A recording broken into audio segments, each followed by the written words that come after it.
पूरा देश जश्न आजादी की तैयारी में है।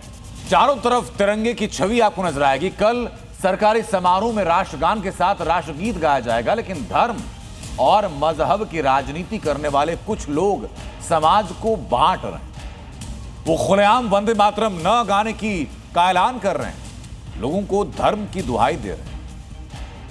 देश की संसद में वंदे मातरम, स्कूलों में वंदे मातरम, मदरसों में भी वंदे मातरम, क्योंकि देश का राष्ट्रगीत सुनते ही हर हिंदुस्तानी का सीना चौड़ा हो जाता है और रगों में देशभक्ति की लहर दौड़ जाती है। मगर फिर भी कुछ कट्टरपंथी और मजहबी सियासत करने वाले लोग वंदे मातरम को धर्म के नाम पर बांट रहे हैं, वो भी तब जब देश आजादी के 80वें साल की जश्न की तैयारी कर रहा है। महाराष्ट्र में समाजवादी पार्टी के अध्यक्ष अबू आजमी धर्म की राजनीति से बाहर नहीं निकल रहे। वो कह रहे हैं कि उन पर वंदे मातरम थोपा नहीं जा सकता। अगर कोई चीज़ ज़बरदस्ती किसी भी थोपी जाती है तो यहाँ पे कानून है, यहाँ कोर्ट कचहरी है, उससे फैसला होगा लोगों का। लेकिन वो गाएं हम सुनेंगे। ये पहली बार नहीं जब अबू आजमी ने धर्म के नाम पर समाज को बांटने की कोशिश की। वो पहले भी राष्ट्रगीत गाने से इनकार कर चुके हैं। अबू आजमी यहाँ तक कह चुके हैं कि अल्लाह की इबादत करने वाले मुसलमान वंदे मातरम नहीं गाएगा। और यही बात हैदराबादी भाईजान ओवैसी भी कह चुके हैं कि अगर इस्लाम को मानने वाले वंदे मातरम गाएंगे तो मुस्लिम नहीं रह पाएंगे।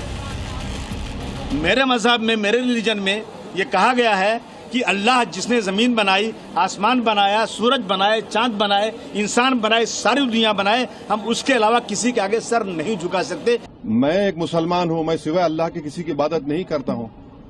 अगर मैं किसी की बात करूंगा तो मुसलमान कहाँ रहूंगा? तो आप तो आर्टिकल 25 का, 26 का, 29 का ग्रेव वायलेशन कर रहे हैं। मतलब राष्ट्रगीत गाने से धर्म बदल जाएगा। ये कैसी सोच है जो अधिकार के लिए संविधान की बात तो करती है, मगर जब राष्ट्रीय गौरव का विषय सामने आता है तो इन्हें धर्म की याद आ जाती है। लेकिन ऐसे कट्टरपंथियों को सीएम योगी ने दो टूक जवाब दिया है। भारत का तिरंगा हर घर में लहराना चाहिए, वंदे मातरम का गान हर संस्था में होना चाहिए। हैरानी की बात यह है कि वंदे मातरम अब कानून बन चुका है। राष्ट्रगीत का अपमान करने पर अब 3 साल तक की जेल का प्रावधान है।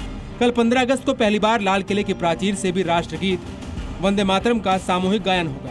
मगर फिर भी वोट बैंक की खातिर कुछ कट्टरपंथी देश को बांटने की कोशिश कर रहे हैं। ब्यूरो रिपोर्ट, जी मीडिया।